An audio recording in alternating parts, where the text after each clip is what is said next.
Podcast.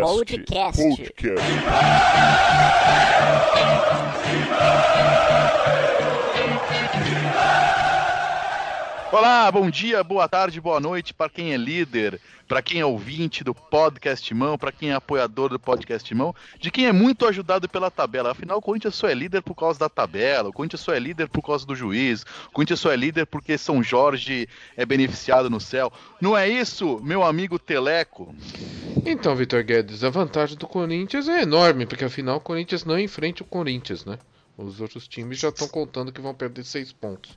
E você estava falando do juiz, né, Vitor? Ontem o juiz fez uma lambança sensacional naquele pênalti fora da área, né?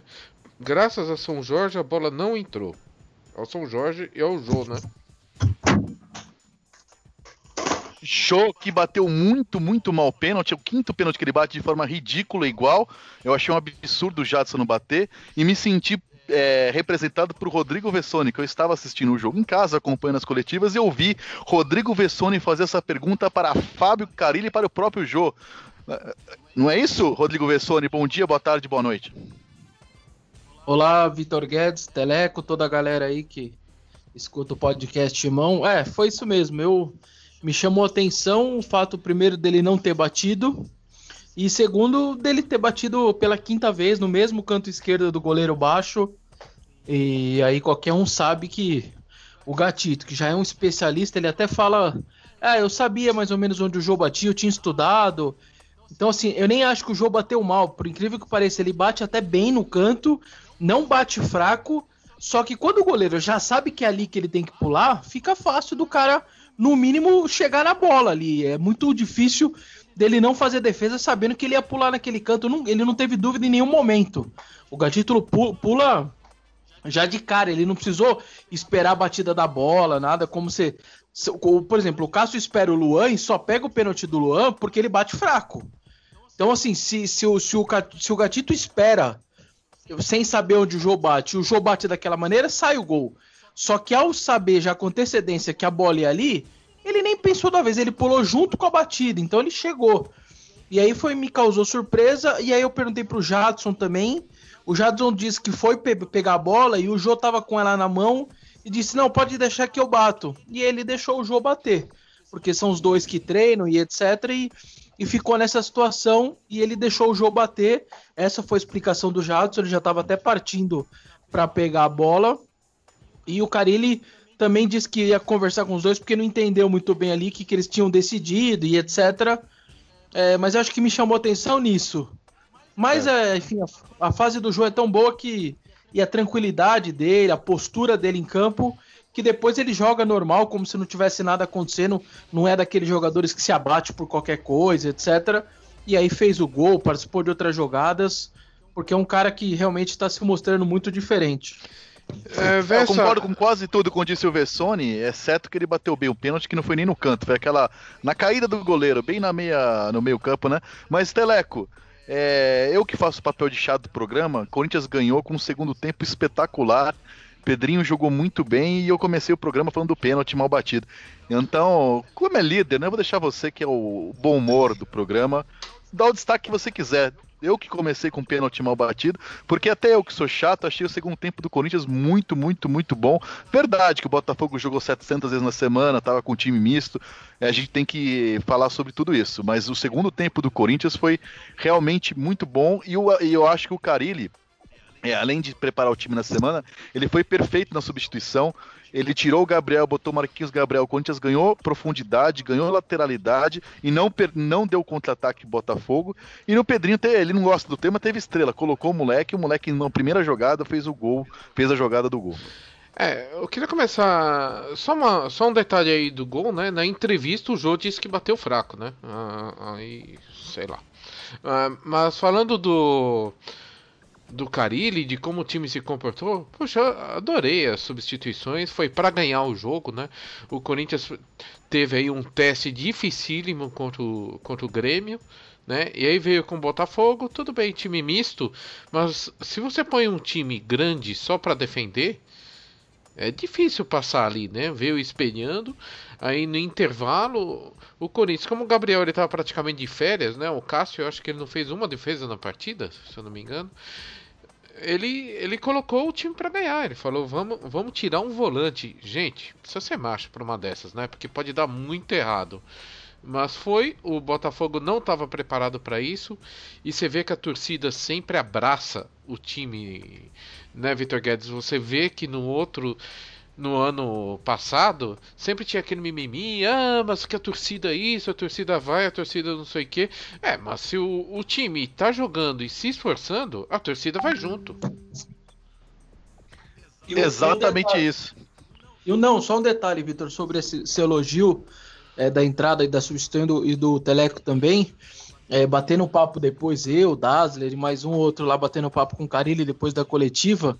Aí eu comentei, no intervalo, a marcação foi perfeita do Botafogo no primeiro tempo, tudo muito bem organizado, encaixado, e quando entra o Marquinhos, meio que eles se perdem ali, né, no que fazer, em jogador, que jogador marcar, começou uma movimentação, Marquinhos, Cleison, Jô, Rodriguinho, Jadson, todo mundo ali se movimentando, e aí o Carille, mais do que me surpreendeu, mais ainda positivamente, ele me respondeu, Vitor, o que mostra que é um técnico diferente, assim. Ele disse, pra falar a verdade, eu não sabia, como a gente não tinha certeza do time que o Botafogo ia entrar em campo, eu não sabia o time que ia entrar em campo, o que acontece? Eu fiquei em dúvida, eu mantive o meu time. Quando eu soube 40 minutos antes de que o Botafogo entrar com aquele time, se eu soubesse antes, eu teria entrado com o Marquinhos Gabriel sem o Gabriel já. Aí eu falei, só um minuto, você fala de Fábio Carille no exato momento que nós estamos gravando, que o São Paulo acaba de demitir o Rogério Ceni. Mas vamos voltar pro Carille, que é o que interessa ao podcast, bom, desculpa. Então, e aí ele disse, eu falei, mas você entrar com o Gabriel, ele falou assim, eu não entrei com o Marquinhos Gabriel no lugar do Gabriel de cara, porque como eu soube a confirmação, eu tinha uma ideia do time, mas não a certeza do jeito que eles iam jogar. Ele falou assim, porque eu soube 40 minutos antes, e aí eu não ia chegar pro Gabriel e falar, Gabriel, você tá fora do time, eu vou colocar o Marquinhos por isso, não é justo, não é assim que se trabalha com pessoas, ele falou. Então, eu esperei ver, vamos com o meu time mesmo e vamos ver o que dá. Mas eu imaginei que ia ser aquela dificuldade toda e etc tal. Ele dizendo, né, que imaginava, mas que ele, se tivesse certeza, se o Jair tivesse anunciado o time antes, ele teria entrado já com o Marquinhos. Isso daí me causou ainda mais surpresa positiva. Concorda, Teleco? Eu achei ótimo, eu acho muito legal, né? Você vê, ele não esperou, né, os famosos 15 minutos. Ele, quando saem jogadores, ele tem colocado sempre o pessoal da posição para jogar, ele não fica improvisando jogadores em outras funções, né? Você vê aí, por exemplo, o Paulo Roberto, todo mundo tinha medo de entrar, e aí o Paulo Roberto, será que ele vai conseguir substituir o Gabriel? Não só substituiu, como foi um dos melhores da partida. Né, no segundo tempo, né? No primeiro tempo achei mais ou menos. E ontem aí entrou o Pedrinho, jogo difícil, né? Jovem e tal, e ele quebrou a defesa ali num lance, né? E não foi só isso que ele fez, né? Isso é muito fantástico, e uma das coisas mais bonitas foi o Jô abraçando o Pedrinho, né? 2 do Terrão, né? O João do Terrão por linhas tortas foi e voltou, e agora você tem o Pedrinho aí, o futuro do Corinthians. Agora, a vitória do Corinthians foi fundamental, Vessone e Telé, queria falar com vocês, porque é o seguinte, todo mundo tá falando com alguma razão do clássico da próxima quarta-feira, falta 10 dias ainda contra o Palmeiras, e o clássico contra o Flamengo, clássico nacional, né, que vai ser no primeiro turno em Itaquera, pela diferença de 9 pontos pro Flamengo e 10 do Palmeiras. Agora, se o Corinthians mantiver a diferença em 10 pontos, e pode até aumentar, já que recebe a Ponte Palmeiras e visita o Cruzeiro, um eventual tropeço no campo do Palmeiras não seria uma tragédia, embora sempre seja ruim perder o Palmeiras, e o empate seria um ótimo negócio. Agora, se perde para o Botafogo, ou tropeça no Botafogo como tropeçou na Chapecoense, aí já não sei se o empate seria um bom negócio. Quer dizer, o Corinthians já tem uma conta que foi feita, eu detesto matemática, eu sou de humanas, mas a essa altura do campeonato, faltando 27 jogos, se o Corinthians tivesse 50% de aproveitamento, ou seja, se ganhar daqui para cá os jogos em casa, embora o Corinthians seja um ótimo visitante, o Corinthians tem pontuação de campeão. É óbvio que isso não é uma certeza, porque se o segundo colocado fizer 75 pontos, passa o Corinthians. Agora o Corinthians já fez uma gordura suficiente para, se ganhar os jogos, metade dos jogos, fazer 70 pontos e ter uma pontuação que na maioria dos campeonatos de pontos corridos dá título. E o Corinthians vai ter agora um mês até o jogo do Patriotas, sem jogar a Copa do Brasil, sem jogar Libertadores, porque não está, gostaria de estar, é óbvio, mas com Palmeiras e Grêmio poupando o time, jogando o Flamengo só tá na Copa do Brasil, não tá na Libertadores, enfim. É um momento tá na Sul-Americana. Embora a diferença seja... tá, mas o Patriotas é só daqui a um mês. Não, mas o Flamengo tá na Sul-Americana. Não, eu digo, mas nesse mês, até o Corinthians não vai ter quarta-feira. Nesse mês especificamente, por exemplo, agora, nesse meio de semana, tem Palmeiras joga, Atlético Mineiro joga, Atlético Mineiro eu tô desconsiderando. Flamengo joga, Flamengo não joga, o Flamengo joga Sul-Americana atrasada, né, que o Corinthians já jogou a semana passada, enfim. O Corinthians tem uma chance, embora 7 pontos seja uma diferença espetacular, de abrir uma vantagem ainda maior e virar o turno ali, se mantiver 10 pontos pro Palmeiras, aumentar mais 3 pro Grêmio, aí seria realmente quase que impossível perder um título que no começo do ano era quase, na minha opinião, impossível. Posso colocar vendo o elenco do Corinthians. Um contraponto às suas matemáticas, Vitor Guedes? Deve, até porque sou um péssimo matemático. Não, eu só queria dizer assim, que a gente tá com vários times aí com campanha de campeão, tá? E se você olhar o pessoal da parte de baixo, eles estão muito abaixo.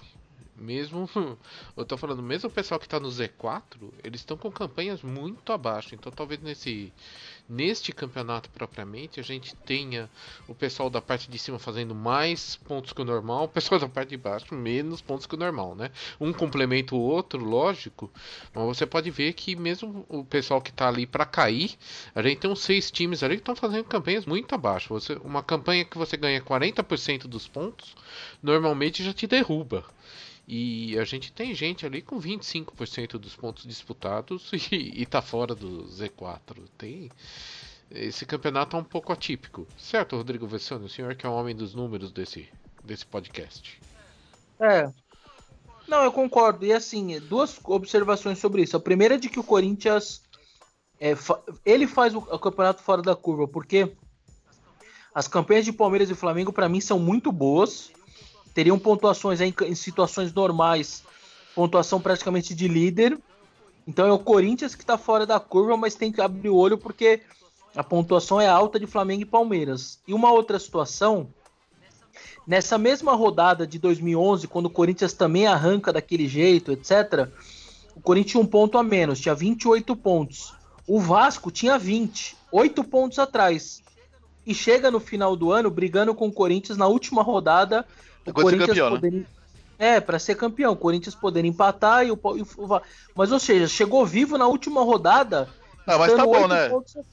Se for campeão na última rodada, você assina, não assina? Você quer ser antecipado também? Não, só tô comentando. Tô brincando com você, Vessa, mas é o seguinte, o que eu acho que é imponderável e que a gente podia raciocinar, é óbvio que é um exercício de futurologia, eu convido vocês a fazer esse exercício comigo, é o seguinte, esse ano é uma peculiaridade que não aconteceu. Que é a peculiaridade de Libertadores o ano inteiro, que não existia, e a Copa do Brasil não era o ano inteiro e não disputava os times da Libertadores. O Corinthians está fora. Isso mexe um pouco na lógica do negócio. A gente vai ter certeza do que é no final do ano. Eu acho que o Corinthians tem um jogo fácil agora contra o Patriotas, que é um time ridículo em casa, que vai passar, mas o Corinthians tem uma situação daqui 2 meses, 1 mês e meio, de, se for o caso, falar para a Sul-Americana, dane-se, como fez para a Copa do Brasil em 2015, quando estava para ser campeão brasileiro com o Tite. Já Palmeiras, Grêmio, estando na Libertadores, é impossível você fazer isso. Até porque a Libertadores é mais importante que o brasileiro. O Corinthians está numa situação que, jogando um campeonato só, um outro menos importante, podendo estar abrindo mão, o Corinthians tem uma vantagem de calendário em relação aos rivais que não tinha em 2011, né? E assim, o Grêmio, que é o vice-líder do Corinthians, perdeu 2 jogos jogando um time reserva. Perdeu pro Palmeiras, o Palmeiras jogou com reserva. Isso vai acontecer mais vezes nesse mês, né? É óbvio que não vai acontecer dia 12. O Palmeiras vai jogar com o time completo, o clássico, o derby. Mas a chance do Corinthians abrir uma vantagem não é coisa de torcedor louco. Eu acho que é bastante verossímil. É bem possível e... Discordem à vontade. Não, eu acho que a gente tem... Eu só queria fazer uma pequena correção aí, né? O primeiro time fora o primeiro time fora do Z4, que é o Bahia, ele tem só 33%, tá? Eu falei que era perto de 25% dos pontos, mas é 33%. Em outros anos, 40% derrubou o time. E também nos primeiros, né, um aproveitamento de 66% dos pontos já dava título, né? E esse é o do Grêmio, que está 7 pontos atrás. O Corinthians tem um aproveitamento absurdo de 87% dos pontos. Mesmo se baixar para 66% agora, como você falou, Vitor Guedes, já é título, né? Já é caixa. Mas falando, eu tô vendo aí que até o fim do turno tem 3 jogos fundamentais aí pro Corinthians, né? Um é o derby, né? Que o Corinthians pode vencer, por que não? Depois aí a gente tem um jogo com o Atlético Mineiro na casa deles. E a gente tem um jogo com o SPFC, com o Flamengo em casa. Flamengo. Né? Então são esses aí os 3 jogos fundamentais aí pro Corinthians. Se o Corinthians fizer boa pontuação nesses jogos, aí acho que dá para empolgar, né? Pessone.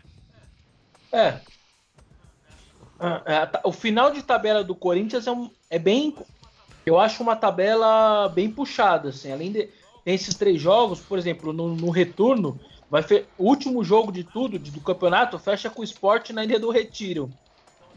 Então, além de você pegar esses 3 postulantes ao título, etc., você ainda fecha com o Sport na ilha. Então, mas até aí o Sport já pode ter caído, já pode estar salvo. É muito difícil saber o que vai acontecer. Não dá, é uma conta que a gente não consegue fazer agora. Pode ser um amistoso. Né? Agora, essa tendência de agora, Ponte Preta em casa. Palmeiras é um jogo complicado. Depois vai sair para pegar o Avaí, que é um jogo bastante ganhável, né? Enfim, o Palmeiras vai jogar contra o Cruzeiro fora agora.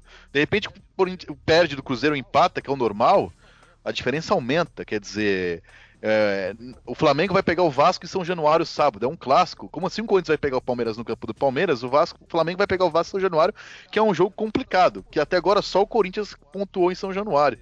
Quer dizer, e agora a vantagem é do Corinthians, que se você perder ponto aqui, perder lá, trocar ponto, nós temos 10 pontos de vantagem para um time, 9 de outro, 7 do outro. Quer dizer, eles que tem que tirar os pontos. Né? O Corinthians pode perder e ir trocando ponto. Perde aqui, ganha ali. Porque não adianta o Flamengo ganhar 2 jogos se o Corinthians ganhar os 2 jogos, né? Então eu acho que a tabela do Corinthians é bem administrada. Já chegou naquele ponto. Eu não sei se vocês concordam, eu queria debater isso com vocês. No começo do campeonato, você tem que ganhar todos os jogos que der ponto.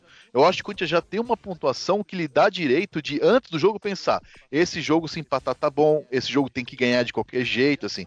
Fazer a conta jogo a jogo já é uma coisa que o Corinthians pode fazer.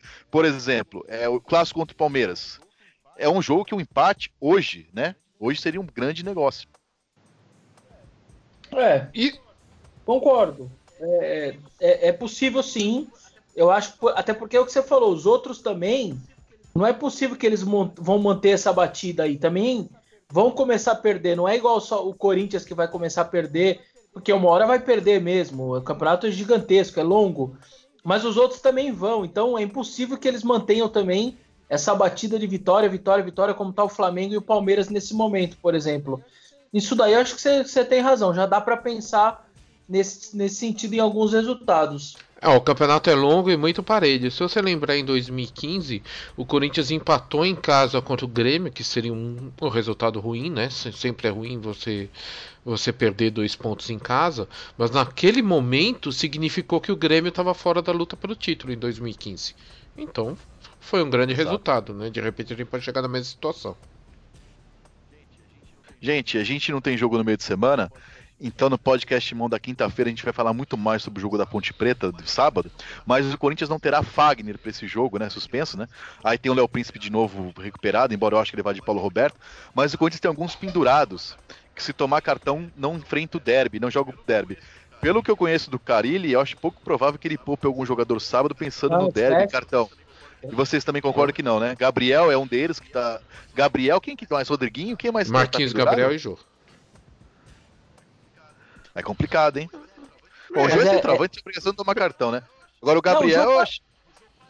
O Jô quase não toma cartão, ele não fala com o árbitro, não faz falta. Ele só tomou porque o árbitro viu uma simulação que nem existiu, na verdade. Eu também achei que não foi nada, mas não era lance amarelo. Tosco. Não achei que ele simulou. Além de o Carille jamais poupar alguém por causa do jogo de quarta, sendo que ele sabe que ele ganha 3 pontos no sábado é fundamental também. Outra coisa é que ele jamais deixaria o jogador parado sem jogar durante 12, 13, 14 dias, dá menos, né? Dá uns 12 dias, que é de domingo até quarta que vem. Esquece, isso não vai acontecer nunca. Dá 10 dias. É isso, não vai acontecer nunca. Eu gostaria de falar algo aqui, Vitor Guedes, que eu acho muito importante. Posso? Se não for baixaria, pornografia, que são programas de família, você fica à vontade. Não, é uma coisa muito legal. Você, que é apoiador do Podcast Mão, você sempre ganha. E teve aí, né, o concurso aí com o parceiro, Voz da Bancada, dando uma das lindas camisetas que eles fazem. E quem ganhou foi o nosso grande apoiador, Cauã Lara. Meus parabéns, Cauã. E fica aí, precisa só mandar uma foto aí, você vestindo a camiseta depois pra gente postar no mural dos apoiadores do Podcast Mão. Seja você um também. Então, ó, tem Paulista, Brasileiro, Libertadores e um plano que nunca vai existir num podcast do Rivale, né? Que é o Plano Mundial. Você é um provocador nato. Provocador não, realista e documentarista. Por falar você falou de um rival que é o principal rival. Agora o segundo rival, caiu o técnico. Vocês acham, vou fazer uma pergunta bem séria, que Rogério Ceni é uma sombra para o Fábio Carilha, não? O Rogério Ceni no mercado, assim, né? Isso é um brincadeira, né? Eu achei uma canalice tirarem um ídolo. Eu tava satisfeito com o trabalho dele. Tinha que ficar 30 anos. Um erro muito grande do SPFC. E eu espero que eles arrumem esse erro colocando o Lugano no lugar dele. Bom, o Rogério, é uma brincadeira apenas, pro lado do São Paulo, fez um péssimo trabalho, como era previsível, né? Nunca foi técnico de nada, né? Ia começar no São Paulo. Mas enfim, esse é pro lado do São Paulo, do podcast do São Paulo. Aqui no Corinthians nós falamos do sábado da Ponte Preta, do jogo do jogo contra o Botafogo. Sobre o jogo do Botafogo ainda, vocês estão muito otimistas, vocês são a parte boa, eu que sou chato, eu queria falar uma coisa. Eu achei patético o desempenho de Cleison mais uma vez. Fominha destoou da equipe. Quem diria que Romerito, Mito, ia fazer tanta falta. Achei muito, muito, muito ruim a atuação do Cleison. E não é a primeira vez que ele joga muito mal. Depois de uma boa estreia ali com o Atlético Goianiense, que ele perdeu um gol feito e tal. Parece totalmente fora de sintonia do time, do ritmo. Nem aquele jogador da Ponte Preta que era mais... Não sei se vocês concordam, achei ele fora taticamente, tecnicamente, muito fraco. Tanto que o Pedrinho entrou, né? Provavelmente o Pedrinho novo vai ser mais segurado. O Cleiton também não agrada. Vocês acham que o Cleison não deu certo como reserva do Romerito? Do mito Romerinho, não? Não, assim, o que eu senti um pouco é que ele, em determinados lances, por exemplo, tinha lance que ele não tocava a bola quando o time já percebeu e já se conhece e aquela solidariedade entre os jogadores teria existido com qualquer um, e com ele não. Já teve lance que ele recebeu sozinho, ele tentou chutou por cima. Eu acho que no pênalti quem pega o rebote é ele, ao invés de tocar para trás que o Jô faria o gol, ele tenta chutar pro gol. Então acho que ele tá tentando meio afoito de resolver logo, de fazer gol, etc. E aí eu acho que ele tá se perdendo um pouco nessa. Assim, eu percebi isso em alguns lances que ele não se enquadrava muito no que o time normalmente faz. Ele continua jogando na Ponte, né, Vessone? Essa que é a questão. Né? Que lá na Ponte ele era muito mais destaque do time. E aqui no Corinthians tem outros, né? Especialmente o Corinthians que joga muito coletivo.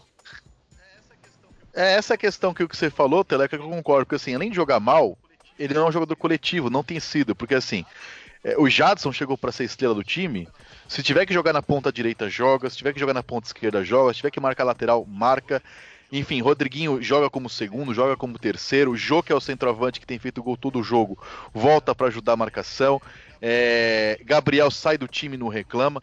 o Cleison me parece um jogador que não tem jogado como grupo, né? Ontem, tecnicamente, teve ridículo. Até pode ser por ansiedade, deu um chute que não cruzou, nem bateu de esquerda para fora, foi falminha como no lance que o Vessone falou, mas além disso, ele não tem feito o papel de voltar que o Romero faz quando joga na ponta esquerda, e não tem feito papel, assim, me parece um jogador de um time à parte, assim, o Corinthians é um time absolutamente organizado, que o Paulo Roberto, que é volante, joga lateral, sabe o que vai fazer. Qualquer jogador que entra, mesmo inferior, o Pedro Henrique é inferior ao Balbuena, sabe o que vai fazer. Agora, o Cleison parece que ainda não teve, ou um jogador que não teve tempo de entender o que é para fazer, ou é dele mesmo, aquele jogador que eu por si não é um jogador de grupo. Eu não sei, eu tô falando que eu tô vendo na televisão, não tem nenhuma informação de bastidor que ele não é um jogador de grupo, mas tô analisando apenas tecnicamente, tô bastante decepcionado com a atuação dele até agora. Bem, eu acho que pode ajudar, né? O Corinthians fez muito esforço para trazer o Cleison e é só uma questão de ajustar, né? Tem jogadores aí que realmente não deram certo na política, né? Como o falecido Guilherme, hoje no Atlético Paranaense, né? Mas tem outros aí que é só uma questão dele se ajustar em campo, né? Você vê o Marquinhos Gabriel, né?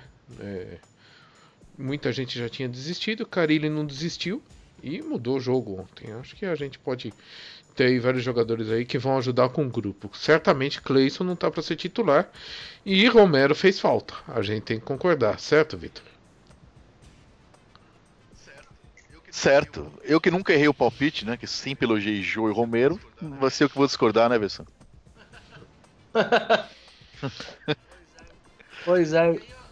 E aí agora é domingo, força total, todo mundo sábado, à disposição. Né? Sábado, 19 horas. Aliás, 40 mil pessoas contra o Botafogo e não teremos 40 mil pessoas contra a Ponte Preta por causa dos sinalizadores, né? Que é uma coisa que já é polêmica ou não. Eu acho que deveria ser permitido, mas já que não é, eu acho um absurdo que continuem fazendo. Resistência. Resistência, o Corinthians toma multa e vai jogar sem a torcida.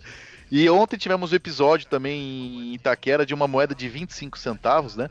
Atirada no aquele adicional ridículo atrás do gol lá, que foi justamente na hora que o Jô tomou amarelo no lance que não foi pênalti ali, que tomou amarelo, mas parece, né, que o Corinthians já localizou quem atirou a moeda e talvez não seja punido por isso, não é isso? Não vai ser punido porque foi identificado o torcedor e já consta da súmula o nome do cara. E também foi uma injustiça, né? O cara, afinal, ele só queria dar os 25 centavos para ajudar a pagar o Pablo. Né? Ele acabou jogando sobre isso. O público de sábado, sem o setor norte, qual que é a perspectiva aí?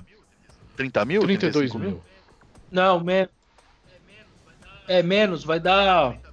Deu 40 mil com o norte? A norte são 8 mil, né? Mas a norte... pouquinho, 8 mil às vezes, 7.600, mas vamos dizer que, como os mais caros ainda também dificilmente são vendidos, aquele meio ontem, por exemplo, tinha mais de 41 mil, mas o meinho lá ontem não estava cheio, então eu acho que vai dar alguma coisa em torno de 28, 30 mil. Eu acredito que vai dar um pouco mais de 30 mil, e que deve ter mais Ponte Preta no sábado, que tinha Botafoguense ontem também, né? Ontem devia ter menos de 1.000 botafoguenses, uns 500. Eu acho que deve ter uns 1.500 da Ponte Preta, enfim. Mas a questão é que espero que pare essa palhaçada e enquanto o São Paulo não pode fazer nada, né? Não pode bandeira, não pode jornal, não pode cerveja. Daqui a pouco não pode gritar gol também porque é provocação adversária. Mas já que não pode, enquanto não puder, devia se fazer pressionar a diretoria para pressionar a federação para liberar sinalizador. Mas enquanto não é liberado, eu acho que é uma resistência que não leva a nada, assim, porque ninguém não tem resolvido a questão e o Corinthians tem perdido multas consecutivas e vai fazer falta, né? Dali que vem o apoio do estádio, né? São 8 mil, mas na verdade é o que faz o barulho, né? Os outros 22 mil vão no embalo dos 8 mil, então o Corinthians vai sentir isso. É óbvio que essas pessoas podem migrar para outros lugares do estádio, né? Mas depende do plano, assim, eu acho que vai fazer falta, assim, o Corinthians ganhou o jogo ontem, o Jair Ventura, a gente já falou pra caralho hoje, deu mais de meia hora, mas só pra acabar, da minha parte pelo menos, o Jair Ventura deu uma entrevista ontem depois do jogo, falando assim, jogando aqui, a torcida não para de gritar, enche o saco até eles fazerem o gol, e eu acho que o Corinthians não teria ganho o jogo ontem se não fosse por causa do fator torcida, e vai fazer falta contra a Ponte Preta. Concordo, também, aquela vez, quando teve a punição no passado, sem a Norte, ficou bem chato o estádio. Os caras foram colocados na Oeste Superior, como vão ser colocados agora de novo, mas já fica longe do campo. O Corinthians perde muito, sem dúvida vai ser um clima diferente. Bem, senhores, dá pra empolgar ou não dá? Chega por hoje? Se empolga, né? Eu acho que o Corinthians tá muito bem. E no mínimo, a torcida já dá pra beliscar o tal do G6, né? G4. Mas por que não sonhar com título? Por que não? Eu sonho com o título todos os dias. Bom, seu destaque final, Rodrigo Vessone. O meu destaque final é o Jô, calando mais uma vez, Vitor Guedes, né? Um grande abraço a todos aí. Na hora do pênalti, você tá falando? Que ele me calou ou não? Você sabe do que eu tô falando. Isso é aquele pênalti ridículo que ele bateu. Mas tudo bem. Seu destaque final, Teleco? O meu destaque deste jogo foi Fábio Carille. Fábio Carille aí chegou, né? Não digamos que ele chegou do nada, mas ele fez um trabalho muito, mas muito melhor do que das outras vezes que ele foi como interino, né? Lógico que as condições eram diferentes, mas como interino não parecia estar trazendo muitas novidades e desde o começo do ano ele ter feito um grande trabalho. E o principal, né, ele conseguiu ajeitar o grupo, né? O grupo tá muito com o Fábio Carille e tem mostrado aí novidades pra gente, como essa coragem no último jogo. Um abraço a todos e vai, Corinthians. Vai, Corinthians. Na quinta-feira, provavelmente com as presenças de Marco Belo e Márcio Ramos, que ao contrário de Rogério Ceni não foram demitidos do podcast de mão, né? Eles foram na geladeira, estão suspensos, mas voltam na quinta-feira. E eu queria acrescentar ao Carille, eu achei que o Arana e o Balbuena foram muito bem na partida mais uma vez, e além do Pedrinho, que foi o talismã, entrou, botou fogo no jogo, todo mundo falou do Pedrinho, enfim, com justiça, mas eu gostei muito da atuação mais uma vez de Balbuena e de Guilherme Arana. Quinta-feira tem mais podcast, mão, até a próxima, apoiadores, colegas, e como diria Teleco, vai Corinthians! Podcast.